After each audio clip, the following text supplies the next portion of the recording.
actually called my mom and said, Mrs. Goh, are you sure you want to transfer your son from Nanhua, this good school? You know how many people pay to move into this area, to move into this school?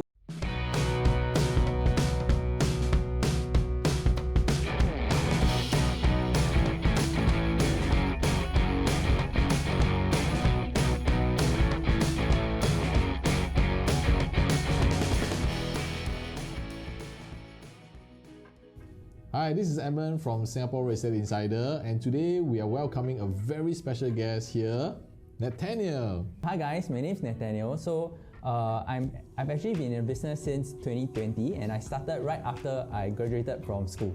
Alright, so in this series, that's where we uncover behind the lens of what real estate consultants are doing in their neighborhoods. Alright, so we go behind the scenes to really understand about their line of work and how they are able to help their homeowners in the same estate as well. So Nat, maybe you want to share with every one of us a little bit of something that you have not shared with much people before, and we really want to know about it. Okay, I think something that was that's interesting. I thought I come from a family of 4 boys, right? The interesting thing is that me and my brothers all went to the same primary school, which is in Zhenghua. If you're familiar with the Bukit Panjang, Choa Chu Kang area, right? The interesting story, right, is that initially my oldest brother, he wasn't from Zhenghua. He was from, I think it was Nanhua. So it was a great school, right? And when he transferred over to, when my parents moved over to Choa Chu Kang area, and they were looking for a school in the area, and my brother was going to transfer to Zhenghua, the principal actually called my mom and said, Mrs. Goh, are you sure you want to transfer your son from Nanhua, this good school? You know how many people pay to move into this area, to move into this school, and then you want to move into Zhenghua? Yeah, but my parents still went ahead to do it, and I mean, I think it was a good choice, because sometimes when I had no money, sometimes I forgot to bring pocket money, I would walk home or run home also with my school bag. So that's something interesting. So it's practically where you stay and your school is just walking distance. The interesting thing is that it's not walking distance, it's I think 4 bus stops, or 4 or 5 bus stops. Alright, so Nat, maybe you can share with us a little bit of where is your focus right now in the business? Okay, so I think right now my focus is on specifically my area, in the Choa Chu Kang area. So before this, however, I think when I first started out as an agent, most of my deals came from friends and family, so it wasn't so focused, right? It tends to be a bit all over the place. But the crowd that seems to work with the most, and I have like the best time working with, is people around my age. I think I relate to them pretty well because we are in similar stage of life. Being able to advise them and giving them an overview of things, I think that really value adds to them. But right now, where I'm focusing is really on my area in Choa Chu Kang. I think that I have a special passion for Choa Chu Kang area, having grown up here all these years, and I think that the people in Choa Chu Kang also are, Choa Chu Kang and Bukit Panjang area they really like their area, and they're very friendly also. So I'm looking forward to focusing in this area and developing, making Choa Chu Kang my area. Yeah. Alright, so my understanding is, prior to coming into this business, you're actually a NUS graduate. Yeah, that's right. So what makes you study for so many years and come into this business?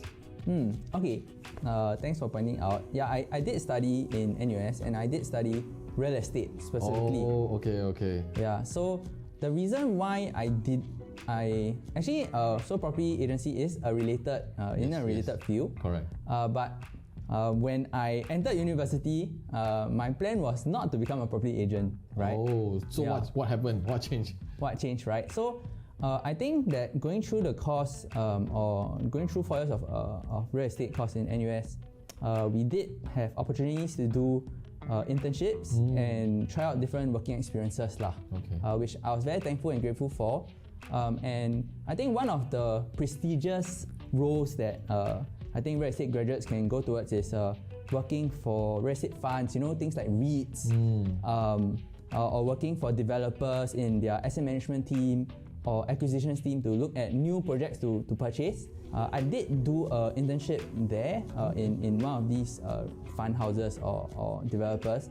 But what I realized is that whilst it was quite interesting and challenging, one element that was missing for me was people interaction.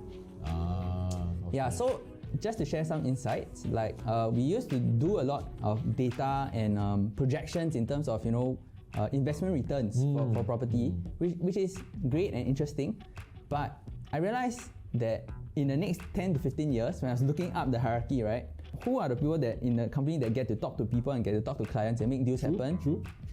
It's not me, and I was gonna have to wait like 10 to 15 years before I got to talk to someone. So you're kind of behind the scene.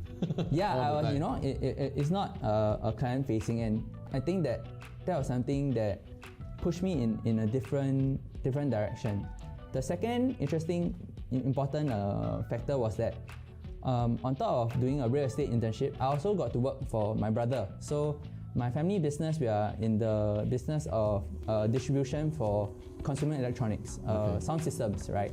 And so one of the holidays, I asked my brother, hey, Goh, can I work for you? Because I just wanted to try what sales is like. Plus, I also don't mind earning some pocket money lah. Okay. So I went to be a promoter for like consumer electronics. Road shows. Exactly, just like road shows, but at places like Challenger, Takashimaya, right? You see those young people telling you about the products. Yeah, that was me. But the interesting thing is that I realized I really liked it because talking to customers about the product, understanding their needs, and then finding something that really fits it, really gave me a lot of satisfaction. That's the first thing. The second thing is also that I found myself very motivated because there's a commission structure, and when you do well and you value add to the consumer, you are remunerated for it lah. So these two factors made me come into property agency rather than pursuing a office-based job. But you spent 4 years, right, taking the degree. Wouldn't that be feeling like you went through so much hassle for the academic part, and wouldn't people judge you like, oh, why do you go to an agent route instead? Yeah, I think that is quite a common thing. People are like, people ask me, hey, what are you doing? And when I tell them, oh, I'm in the real estate business, I'm doing property agency or property sales, they're like, huh? I thought you studied real estate. Or I thought stigma, right? I thought you were an NES graduate.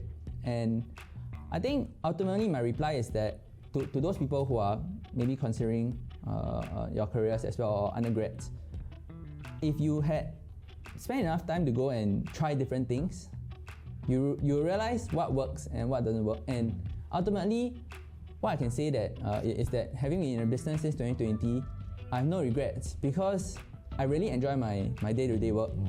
I get to talk to people. People appreciate me for what I do, and these are things that are like way more important to me, and I feel really happy in this job lah. Yeah. Next up, Maybe you can share on with us Think Property. What's the most satisfying, memorable case so far? The most memorable for me because I felt the appreciation, right? And for me personally, somebody's appreciation is even more important than commission and things like that. So if you work with me before, I'll probably go quite out of the way for you.